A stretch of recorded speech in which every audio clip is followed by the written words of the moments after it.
السلام علیکم ورحمۃ اللہ وبرکاتہ۔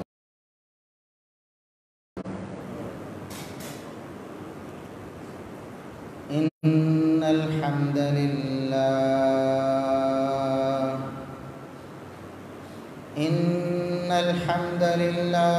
نحمده ونستعینه ونستغفره ونعوذ باللہ من شرور انفسنا ومن سیئات اعمالنا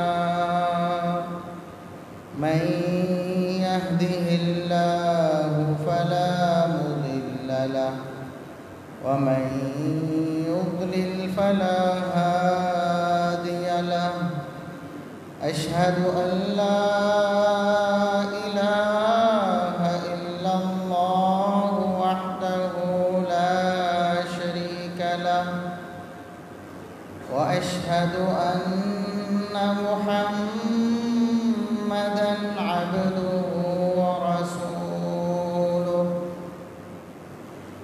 اللهم صل على محمد وعلى آل محمد كما صليت على إبراهيم وعلى آل إبراهيم إنك حميد مجيد اللهم بارك على محمد وعلى آل محمد كما باركت على إبراهيم وعلى آل إبراهيم إنك حميد مجيد أما بعد فيا أيها الناس ألا إن خير الحديث كتاب الله وخير الهدي هدي محمد صلى الله عليه وسلم وشر الأمور محدثاتها وكل محدثة بدعة وكل بدعة ضلالة أعوذ بالله السميع العليم من الشيطان الرجيم من همزه ونفخه ونفثه بسم الله الرحمن الرحيم يا أيها الذين آمنوا اتقوا الله وكونوا مع الصادقين۔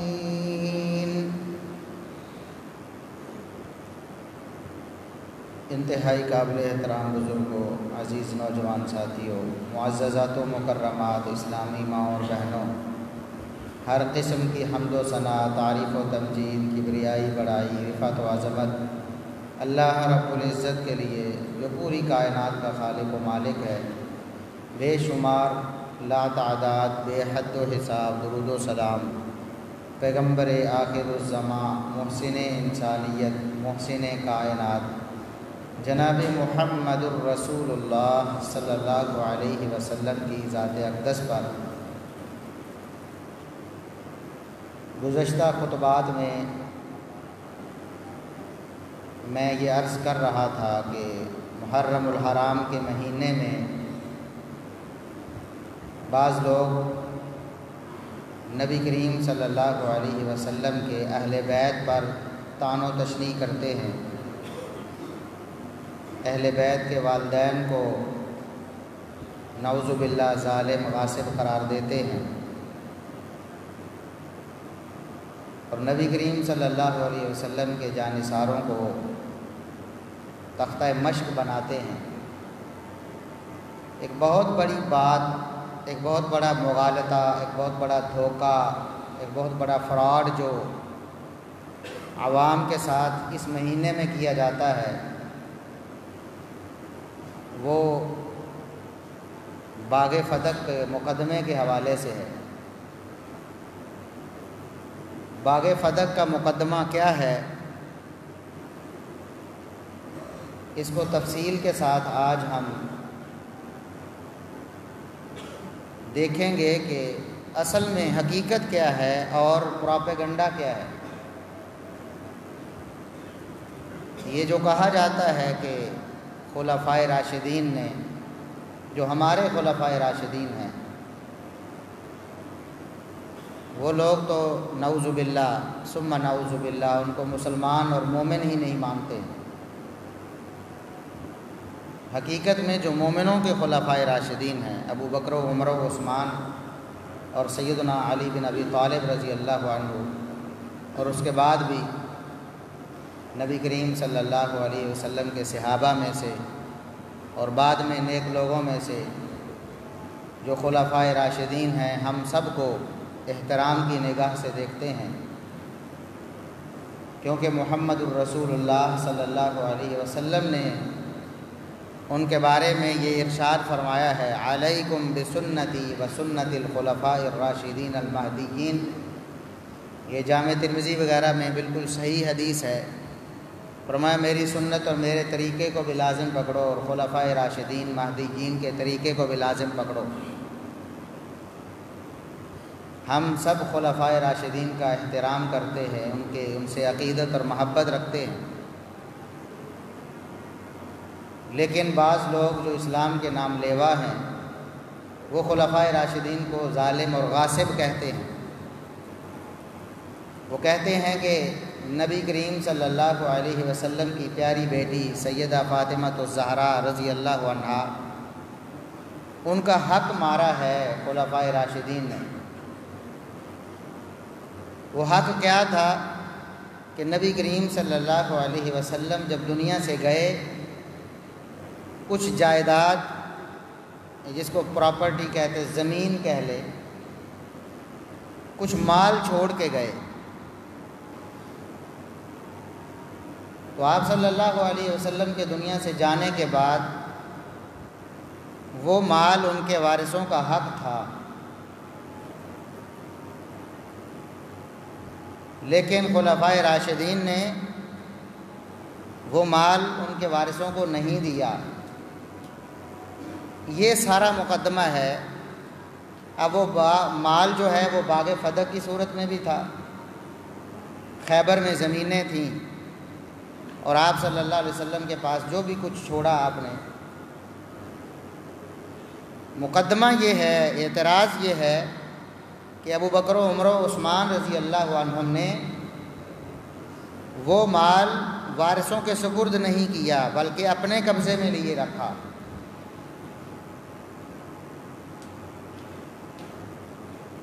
یہ تو بعد میں ہم پوچھیں گے کہ ابو بکر و عمر و عثمان رضی اللہ عنہم کا تو نام لیتے ہو کہ انہوں نے اپنے عہد خلافت میں وہ مال وارثوں کے سپرد نہیں کیا جو وارث بنتے تھے،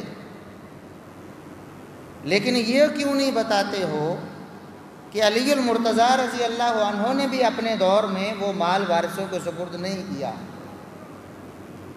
یہ ہم بعد میں پوچھیں گے، پہلے اس مقدمے کو سمجھتے ہیں۔ مقدمہ یہ ہے جو خلفائے راشدین کے خلاف، جو صحابہ کرام کے خلاف کھڑا کیا گیا ہے، وہ یہ ہے کہ نبی کریم صلی اللہ علیہ وسلم جو زمین، جو مال چھوڑ کر دنیا سے گئے، وہ مال آپ کے وارثوں کو نہیں پہنچا،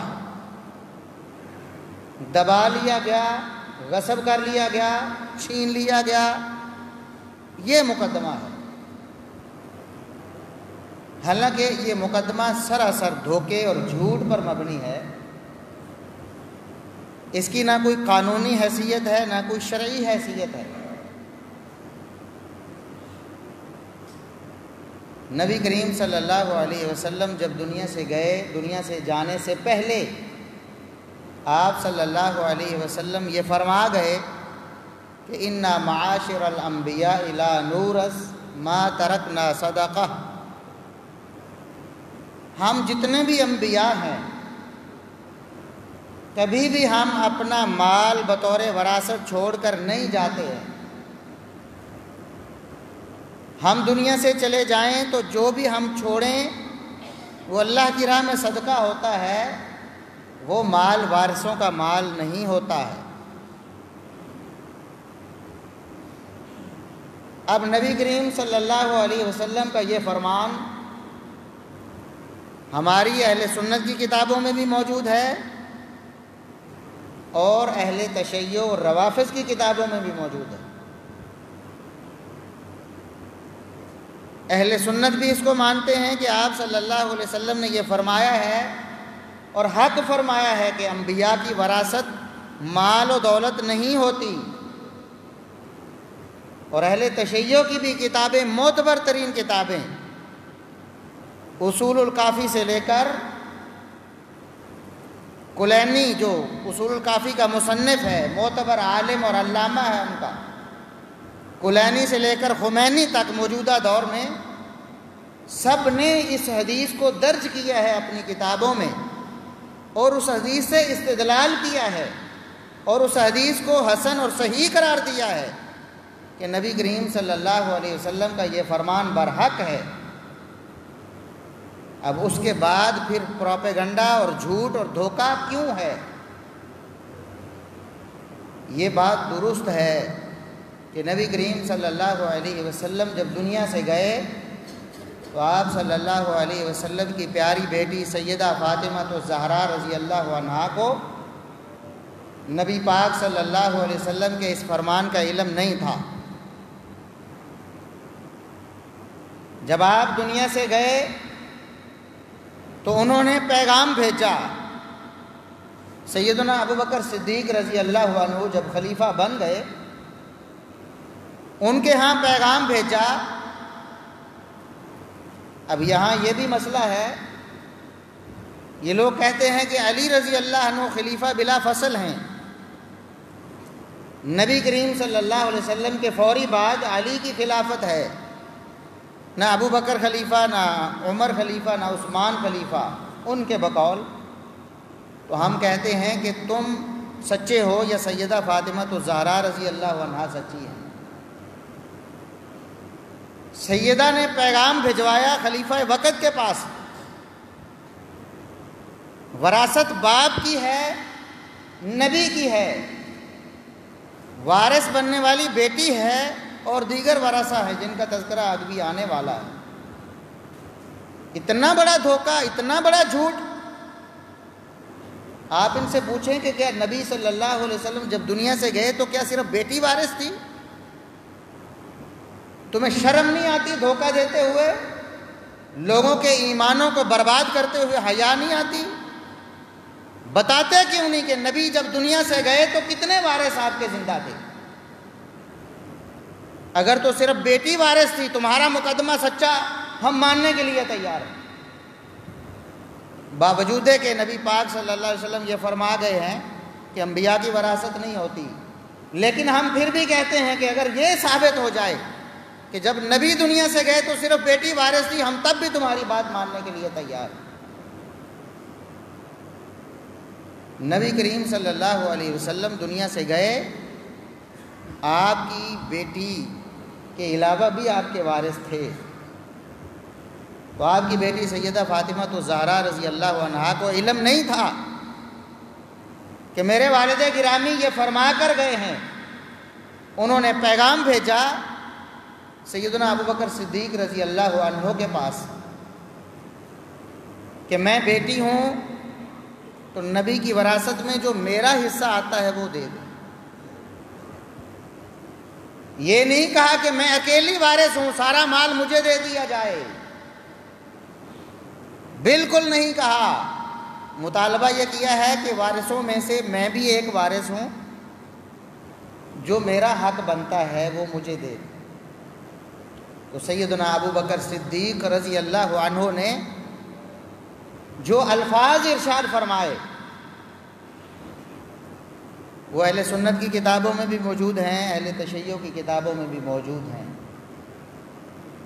کہ سیدنا ابو بکر صدیق رضی اللہ عنہ جو نبی کریم صلی اللہ علیہ وسلم کے یار غار بھی ہیں، آپ کے رفیق خاص بھی ہیں، آپ کے سسر بھی ہیں، آپ کے سب سے بڑے محسن بھی ہیں۔ اب یہ لوگ اعتراض کرتے ہیں جی جو وارث بننی تھی بیٹی اس کو نہیں بتا کے گئے نبی پاک صلی اللہ علیہ وسلم،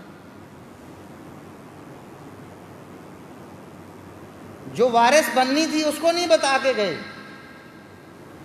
اور جس نے وارث نہیں بننا تھا اس کو بتا کے گئے کہ میری وراثت نہیں ہوگی۔ یہ سوال کھڑا کرتے ہیں۔ اس کا جواب یہ ہے کہ نبی کریم صلی اللہ علیہ وسلم کی صرف بیٹی وارث نہیں تھی،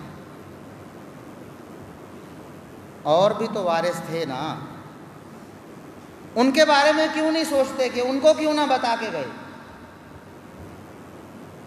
نبی کریم صلی اللہ علیہ وسلم دنیا سے گئے تو آپ کی ایک بیٹی زندہ تھی، سیدہ فاطمہ الزہرا رضی اللہ عنہا، اور آپ صلی اللہ علیہ وسلم کی بیویاں بھی زندہ تھیں، بیویاں بھی زندہ تھیں۔ ادھر کہتے ہو کہ قرآن بیٹی کو وراثت کا حق دیتا ہے، ابو بکر و عمر و عثمان رضی اللہ عنہم نے قرآن کے حکم پر عمل نہیں کیا، تو اندھو تمہیں قرآن میں یہ فرمان نہیں نظر آتا کہ قرآن نے بیویوں کو بھی حق دیا ہے؟ قرآن کہتا ہے وَلَهُنَّ الرُّبُعُ مِمَّا تَرَكْتُمْ إِن لَّمْ يَكُن لَّكُمْ وَلَدٌ، اگر تم دنیا سے چلے جاؤ بیوی کو چھوڑ کر اور تمہاری کوئی اولاد نہ ہو، لا ولد دنیا سے چلے جاؤ، بغیر اولاد کے چلے جاؤ، تو تمہاری بیوی کو تمہارے چھوڑے ہوئے مال سے چوتھا حصہ ملے گا۔ یہ سورہ نساء ہے جہاں وراثت کے احکامات ہیں، اور فرمایا کہ فَإِن لَّمْ يَكُن لَّكُمْ وَلَدٌ فَلَهُنَّ الثُّمُنُ مِمَّا تَرَكْتُمْ، اور اگر تمہاری اولاد ہو اور تم دنیا چھوڑ کے چلے جاؤ، اولاد ہو چاہے ایک ہی کیوں نہ، بیٹا ایک ہی بیٹا ایک ہی بیٹی کیوں نہ ہو، اولاد ہو اگر، تو تمہاری بیویوں کو 8واں حصہ ملنا ہے تمہاری وراثت میں سے۔ اندھو تمہیں قرآن کی یہ آیت نظر نہیں آتی ہے؟ تم نے مقدمہ یہ کیوں نہ کھڑا کیا کہ ابو بکر نے نبی کی بیٹی کا حق بھی مارا اور اپنی بیٹی کا حق بھی مارا؟ بتاؤ نبی کی بیوی عائشہ کا حق بنتا تھا کہ نہیں بنتا تھا؟ قرآن کہتا ہے کہ اولاد ہونے کی صورت میں، جب نبی کریم صلی اللہ علیہ وسلم کی اولاد تھی، ایک ہی بیٹی چاہے تھی، تو بیویوں کو 8واں حصہ ملنا تھا، نبی کی وراثت میں سے 8ویں حصے کی حقدار تھیں۔ تم یہ کیوں نہیں کہتے کہ ابو بکر نے نبی کی بیٹی کا بھی حق مارا اور اپنی بیٹی کا بھی حق مارا؟ یہ کہہ دو تو بات سمجھ نہ آ جائے گی لوگوں کو کہ اگر حق کی مارنا ہوتا، نعوذ باللہ ارادہ یہ ہوتا کہ حق مارا جائے، تو پھر اپنی بیٹی کا حق تو نہ مارتے نا۔ ابو بکر اگر وراثت نبی کی تقسیم کر دیتے تو ابو بکر کو بیٹی کی وجہ سے فائدہ پہنچتا، وہ 8واں حصہ تو بیویوں کو ملنا تھا نا۔ سیدہ عائشہ صدیقہ رضی اللہ عنہا کو بھی تو وراثت ملتی نا، جاگیر ان کے نام بھی تو ہوتی نا۔ کیوں نہ دیا ابو بکر صدیق رضی اللہ عنہ نے یہ حصہ اپنی بیٹی کو؟ اس لیے کہ ابو بکر صدیق رضی اللہ عنہ کو نبی پاک صلی اللہ علیہ وسلم کا فرمان یاد تھا، جو آپ فرما کے گئے ہیں کہ انبیاء کی کوئی وراثت نہیں ہوتی، انبیاء جو چھوڑ کر چلا جائیں وہ اللہ کی راہ میں صدقہ ہو جاتا ہے۔ اور ان نابینوں کو یہ تو پتہ چلتا ہے، یہ تو نظر آتا ہے کہ بخاری میں لکھا ہے کہ نبی کی بیٹی سیدہ فاطمہ الزہرا نے پیغام بھیجا کہ میں بیٹی ہوں، میرا بیٹی ہونے کے ناطے جو وراثت میں حق بنتا ہے وہ دے دیں، لیکن ان کو صحیح بخاری میں یہ نظر نہیں آتا کہ نبی کی بیویاں بھی وارث تھیں اور انہوں نے بھی وراثت کا مطالبہ کیا۔ یہ وراثت کا مطالبہ صرف نبی کی بیٹی نے نہیں کیا، نبی کی بیویوں نے بھی کیا۔ صحیح بخاری میں درج ہے، ارسل ازواج النبی صلی اللہ علیہ وسلم عثمان الی ابی بکر یسألنہن سمونہن۔ نبی کریم صلی اللہ علیہ وسلم کی بیویوں نے سیدنا عثمان رضی اللہ عنہ کو بلا کر ان کو یہ پیغام دیا، ہم نبی کی بیویاں ہیں، نبی کی وراثت میں سے، وارثوں میں سے ہمارا بھی حصہ 8واں بنتا ہے، تو آپ ابو بکر رضی اللہ عنہ کو جا کر پیغام دیں کہ ہمارا حصہ ہمیں دے۔ تو حصے کا مطالبہ صرف سیدہ فاطمہ الزہرا رضی اللہ عنہ کا نہیں تھا، بلکہ نبی کی بیویوں کا بھی تھا۔ ابو بکر صدیق رضی اللہ عنہ کی بیٹی کا بھی تھا، عمر فاروق رضی اللہ عنہ کی بیٹی کا بھی تھا مطالبہ۔ وراثت میں حقدار بنتی تو یہ بھی وارث بنتی۔ اس وقت کہتے ہیں کہ جنہوں نے وارث بننا تھا نبی پاک صلی اللہ علیہ وسلم انہیں کیوں نہ بتا کر گئے؟ میں بتاتا ہوں اللہ کے فضل و کرم سے، جواب میں دیتا ہوں، صحیح بخاری کے الفاظ ہیں، بیان کرنے والی سیدہ عائشہ صدیقہ ہیں جو شرعی اور قانونی طور پر نبی کی وارث بنتی تھیں اگر وراثت ہوتی تو۔ کہتی ہیں کہ جب نبی کی بیویوں نے عثمان رضی اللہ عنہ کو یہ پیغام دیا تو میں عائشہ نے انہیں کہا، الا تتقین اللہ، تم اللہ سے ڈرتی نہیں ہو؟ اللہ سے ڈرو۔ نبی پاک صلی اللہ علیہ وسلم دنیا میں زندگی میں یہ فرما کر گئے ہیں، میں نے نبی کا فرمان سنا ہے، میں وارث ہوں، اگر وراثت ہوتی تو میں وارث ہوتی، میں بیوی ہوں، 8ویں حصے میں میں بھی شریک ہوں، لیکن میں نے نبی پاک صلی اللہ علیہ وسلم کا یہ فرمان سنا ہے کہ انبیاء وارث نہیں چھوڑ کے، وراثت چھوڑ کے نہیں جاتے، جو بھی مال دولت پراپرٹی جائیداد جو بھی چھوڑ کے جائیں وہ اللہ کی راہ میں صدقہ ہو جاتا ہے، لہٰذا رک جاؤ، نبی کی بیویوں رک جاؤ۔ روکنے والی کون ہے؟ خود نبی کی بیوی، اور اگر وراثت ہوتی تو وارث بننے والی۔ تم کہتے ہو کہ وارثوں کو کیوں نہیں بتا کے گئے؟ یہ وارث ہی تو ہیں سیدہ عائشہ رضی اللہ عنہ۔ تو نبی کی بیویوں کو جو وارث بننی تھیں اگر وراثت ہوتی، ان کو تو نبی کی بیوی نے ہی روک لیا کہ خبردار تم نے مطالبہ کیا تو میں بھی تمہارے ساتھ وارث بنتی ہوں اگر وراثت ہوتی، لیکن ہماری وراثت نہیں بنتی، نبی فرما کر گئے ہیں۔ اور نبی کی بیٹی سیدہ فاطمہ الزہرا رضی اللہ عنہا نے جب پیغام بھیجا تو ابو بکر صدیق رضی اللہ عنہ تک پہنچ گیا، تو انہوں نے بھی آگے سے یہی حدیث سنائی۔ فرماتے ہیں کہ سیدہ فاطمہ رضی اللہ عنہا نبی کی بیٹی مطالبہ کر رہی ہیں، میں نبی پاک صلی اللہ علیہ وسلم کے فرمان کو بائی پاس نہیں کر سکتا، میں نے نبی سے سنا ہے، آپ صلی اللہ علیہ وسلم یہ فرما کر گئے ہیں کہ انبیاء کی وراثت نہیں ہوتی، لا نورث ما ترکنا صدقہ، ہماری وراثت نہیں ہوتی، ہم جو کچھ چھوڑ کے جائیں مال دولت وہ صدقہ ہو جاتا ہے، لہٰذا نبی کریم صلی اللہ علیہ وسلم کے میں اس فرمان کو مانتا ہوں، آپ بیٹی فاطمہ کو یہ پیغام دے دو کہ وراثت میں ان کا حق نہیں بنتا ہے۔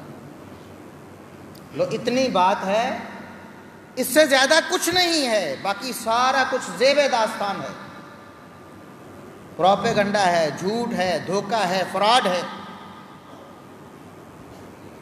جھوٹ بولا جاتا ہے جی دربار میں بی بی آئیں کھڑی رہیں، سارا دن کھڑی رہیں، نعوذ باللہ تم نے نبی کی بیٹی کو کیا سمجھ رکھا ہے؟ مال دولت کے لیے اگر بالفرض خدا نہ خواستہ ابو بکر صدیق رضی اللہ عنہ نے مال غصب کر لیا ہوتا تو نبی کی بیٹی روتی رہتی ادھر کھڑی ہو کر مال کے لیے؟ تم نے سمجھ کیا رکھا ہے؟ سیدہ فاطمہ الزہرا رضی اللہ عنہا کا کیا حیا کیا تم نے؟ ایسے جھوٹ ان کی طرف منسوب کر دیے کہ سارا دن دربار میں روتی رہیں، رلاتی رہیں، کھڑی رہیں، جناب کھڑی رہیں۔ بالکل ایسی کوئی بات نہیں، مطالبہ آیا ہے اور پوری شفقت، پوری محبت، پورے پیار کے ساتھ جواب دیا ہے کہ بیٹا تمہارا مطالبہ ٹھیک ہے، تم نے مطالبہ کیا ہے، لیکن تمہارے بابا کا فرمان مجھے پتہ ہے، میں تمہارے بابا کے فرمان پر عمل کروں گا، اور بس اس کے بعد سیدہ فاطمہ تو زہرا رضی اللہ عنہا نے ساری زندگی جب تک زندہ رہیں بعض روایات کے مطابق 6 مہینے، بعض میں زیادہ، جب تک زندہ رہیں ایک لفظ بھی باغ فتح کے بارے میں نہیں بولا ہے کہ میرا حق تھا چھین لیا گیا ہے، بالکل کبھی مطالبہ دہرایا نہیں ہے، کیونکہ سیدہ فاطمہ تو زہرا رضی اللہ عنہا کو بھی بات سمجھ آ۔ اور ایک اعتراض یہ کیا جاتا ہے کہ یہ حدیث کہ انبیاء کی وراثت نہیں ہوتی، یہ صرف ابو بکر نے ہی بیان کی ہے، اور کسی نے کیوں نہیں سنی نبی سے؟ اور کسی نے کیوں نہیں سنی؟ یہ حوالہ بھی میرے ذمہ ہے، صحیح بخاری میں بھی ہے، دیگر کتب احادیث میں بھی ہے کہ سیدنا ابو بکر صدیق رضی اللہ عنہ کا دور گزر گیا، سیدنا عمر فاروق رضی اللہ عنہ کا دور آ گیا، 2 لوگ جھگڑتے ہوئے ایک دوسرے کے ساتھ الجھتے ہوئے، گتھم گتھا ہوتے ہوئے سیدنا عمر فاروق رضی اللہ عنہ کے دربار میں آ گئے۔ کہنے والے نے کہا کہ عمر امیر المومنین خلیفۃ المسلمین، آپ امیر المومنین ہیں نا، ان 2 بندوں کا ذرا فیصلہ تو کر دیں، یہ آپس میں الجھ رہے ہیں، گتھم گتھا ہو رہے ہیں، لڑائی کر رہے ہیں، ان کا تصفیہ تو کر دیں۔ تو عمر فاروق رضی اللہ عنہ نے کہا بلاؤ جی، ان دونوں کو بلایا گیا۔ ان میں سے ایک نبی کے چچا عباس تھے، دوسرے نبی کے چچا زاد علی بن ابی طالب تھے، دونوں آپس میں لڑ رہے تھے، جھگڑ رہے تھے۔ کہنے والے کہتے ہیں کہ ان کو آپس میں راحت دلائیں، یہ دونوں لڑائی ختم کریں۔ تو عمر فاروق رضی اللہ عنہ نے کہا کہ مجھے پتہ ہے کہ تمہارا مسئلہ کیا ہے، لیکن مجھے بتاؤ کہ جو فیصلہ میں کر چکا ہوں اس کے علاوہ کوئی فیصلہ کر سکتا ہوں میں؟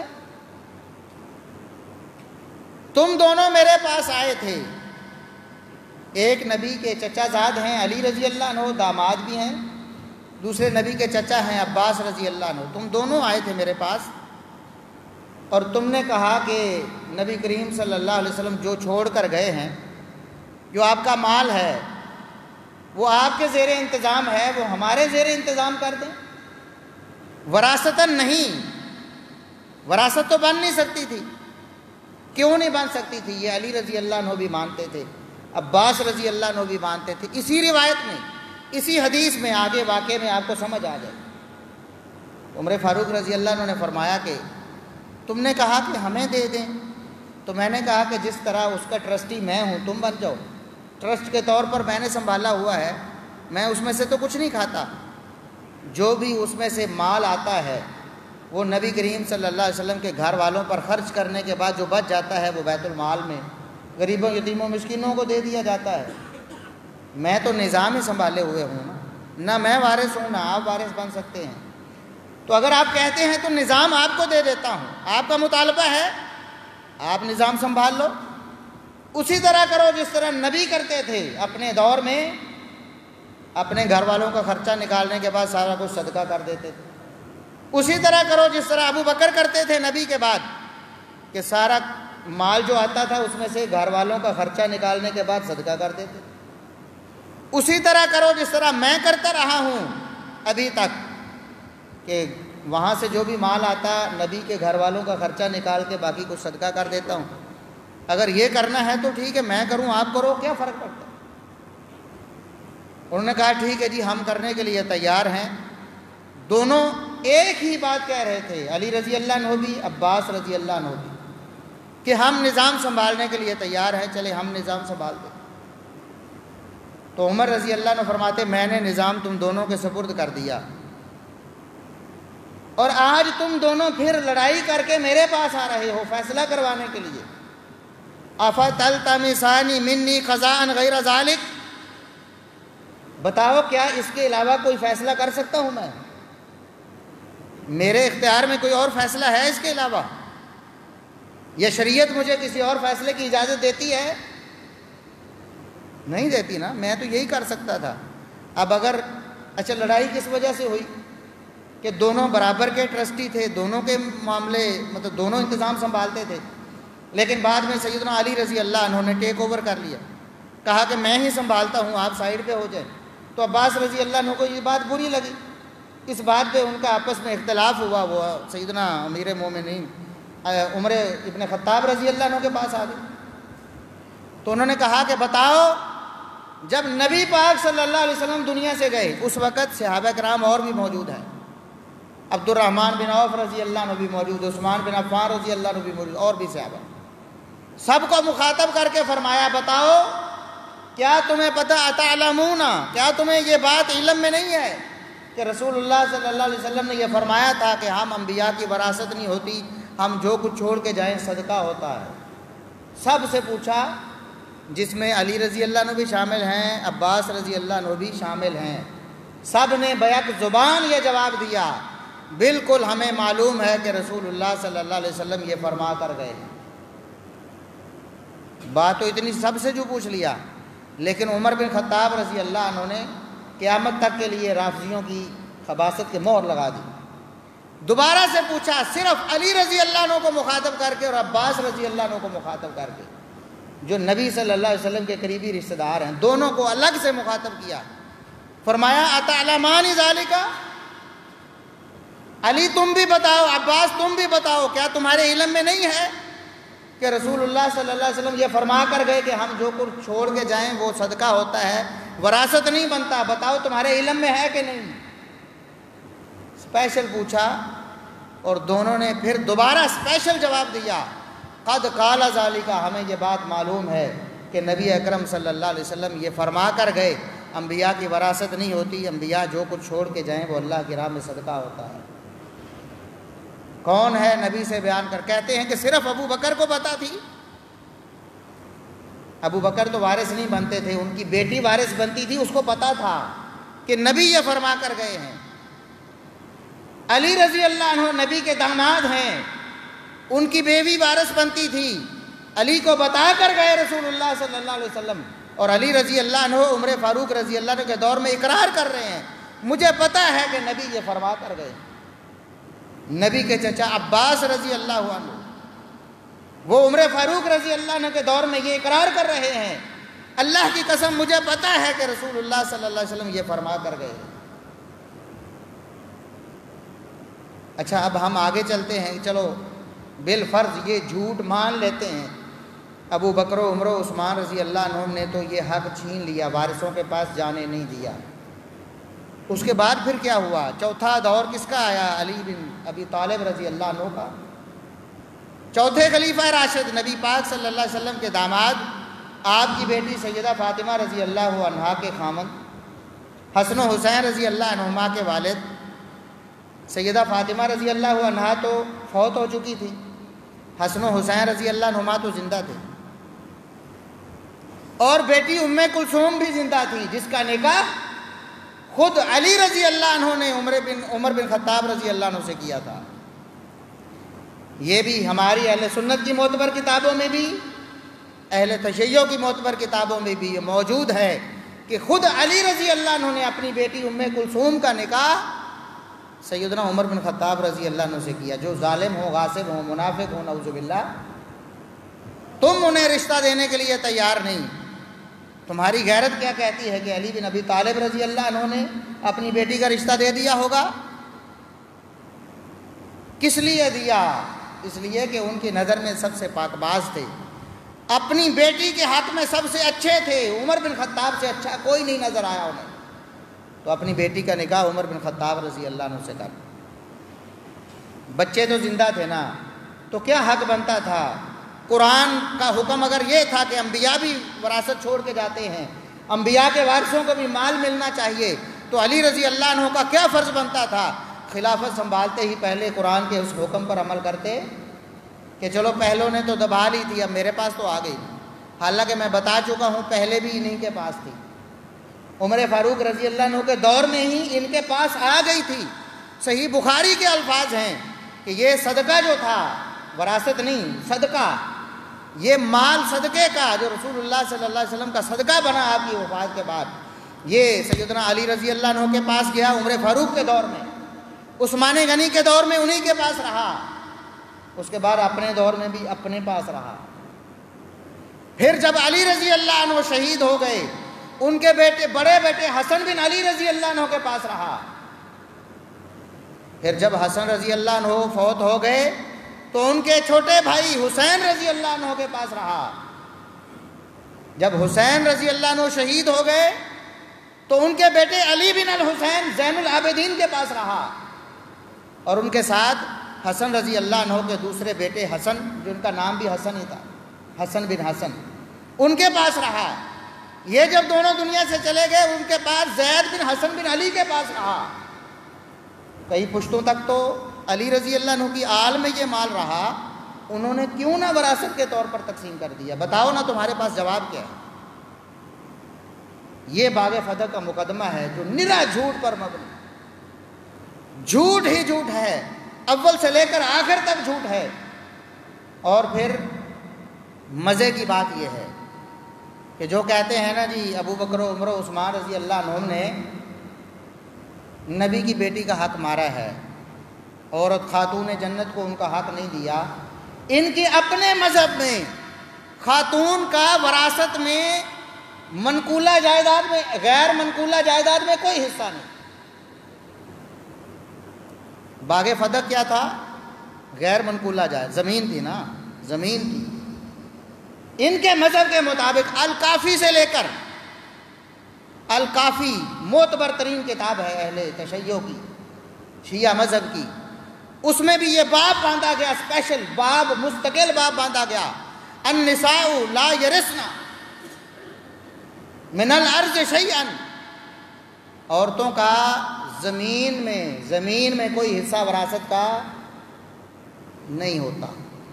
لو، اپنا مذہب یہ ہے کہ عورت کو حصہ نہیں ملے گا، خاتون زمین کی وارث نہیں بن سکتی، لیکن ابو بکر و عمر و عثمان رضی اللہ عنہ کو جھوٹا بدنام کرنے کے لیے یہ مذہب بنا لیا جی کہ نبی کی بیٹی کو حصہ نہیں ملا۔ حصہ کیا تھا؟ وہ زمین تھی، وہ باغ تھے، زمین تھی خیبر کی، اور فتح کا باغ تھا، یہ حصہ تھا نا۔ تمہارے مذہب میں خود عورت کو غیر منقولہ جائیداد میں کوئی حصہ نہیں ملتا وراثت میں، پھر جھگڑا کیا ہے؟ اعتراض کیا ہے؟ اور یہ تو سیدنا ابو بکر صدیق رضی اللہ عنہ کی، اور عمر فاروق رضی اللہ عنہ کی، اور عثمان غنی رضی اللہ عنہ کی کرامت ہے کہ جو ان پر بھونکا ہے کہ انہوں نے عورت کا حق مارا ہے، اللہ رب العزت نے ایسی لعنت اور پھٹکار ڈالی، قیامت تک عورتوں کا حق مارتے ہی چلے جائیں۔ بتاؤ نا، شیعہ مذہب میں کیا نہیں ہے؟ کیا عورتوں کو حق دیتے؟ کیا بیوی کو زمین جائیداد میں حصہ ملتا ہے؟ نہیں ملتا۔ جاؤ زیادہ سے زیادہ یہ تعویل کر لیجیے عورتوں سے مراد بیویاں ہیں، بیٹیاں نہیں ہیں جی، تو چلو بیوی بھی تو کسی کی بیٹی ہوگی نا، اور بیوی بھی تو کسی کی بیٹی ہوگی نا، مار دیا نا حق تم نے بیٹی کا۔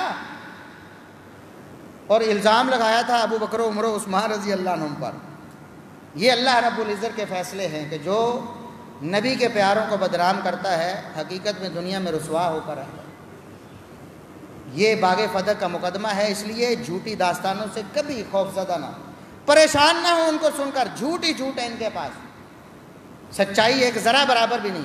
اگر جھوٹ ان کے مذہب سے نکال لیں تو ان کا مذہب دھڑام سے ختم ہو جائے گا، ایک لفظ بھی ان کے مذہب کا باقی نہیں رہے، جو میں چیلنج سے کہہ رہا ہوں۔ جھوٹ اگر نکال دیں، یہ باغ فتح سے جھوٹ نکال دیں، میں نے آپ کو سنایا صحیح واقعہ، اب باقی کیا بچے گا؟ باقی ابو بکر کا احترام بچے گا، عمر کا احترام بچے گا، عثمان کا احترام بچے گا، اور کچھ نہیں بچے۔ اور ابو بکر صدیق رضی اللہ عنہ کا فرمان سنا کر جب یہ وراثت کی بات چل رہی تھی تو ابو بکر صدیق رضی اللہ عنہ نے اس وقت یہ شاندار الفاظ ارشاد فرمایا، لقرابۃ رسول اللہ صلی اللہ علیہ وسلم احب ان اصل من قرابتی، اللہ کی قسم رسول اللہ صلی اللہ علیہ وسلم کی رشتہ داری مجھے اپنی رشتہ داری سے بڑھ کر معبود ہے۔ نبی کی رشتہ داری مجھے اپنی رشتہ داری سے زیادہ عزیز ہے۔ کیا بتانا چاہتے ہیں کہ فاطمہ نبی کی بیٹی ہے اور عائشہ میری بیٹی ہے، عائشہ میری بیٹی ہے، اگرچہ نبی کی بیوی ہے، اور قرآن کا فیصلہ ہے یا نساء النبی لستن کاحد من النساء، دنیا کی کوئی عورت نبی کی بیویوں کا مقابلہ فضیلت اور احترام میں نہیں کر سکتی۔ قرآن نے کہا سورہ احزاب میں آیت نمبر 32 میں۔ اس کے باوجود کہتے ہیں مجھے پتا ہے عائشہ نبی کی بیوی میری بیٹی ہے، لیکن فاطمہ نبی کی بیٹی ہے، مجھے اپنی بیٹی سے بڑھ کر نبی کی بیٹی کی عزت زیادہ عزیز ہے، اور اس سے حسن سلوک کرنا مجھے زیادہ اچھا لگتا ہے کیونکہ وہ نبی کی بیٹی ہے۔ لیکن میں مجبور ہوں کہ نبی پاک صلی اللہ علیہ وسلم کا فرمان چھوڑ سکتا، نبی کی بیٹی سے اس سے زیادہ حسن سلوک کیا ہو سکتا ہے کہ میں نبی کی بیٹی کے بارے میں نبی کا پیغام اور نبی کا فرمان اس پر عمل کروں اور اسے تسلیم کروں، اس سے بڑھ کر کیا حسن سلوک ہو سکتا۔ یہ باغ فتح کا مقدمہ ہے، یہ وہ بات ہے جس کو بنا کر کہتے جی ظلم کیا، غصب کیا، چھین لیا، نعوذ باللہ ثم نعوذ باللہ۔ اللہ رب العزت ہمیں کتاب و سنت کے مطابق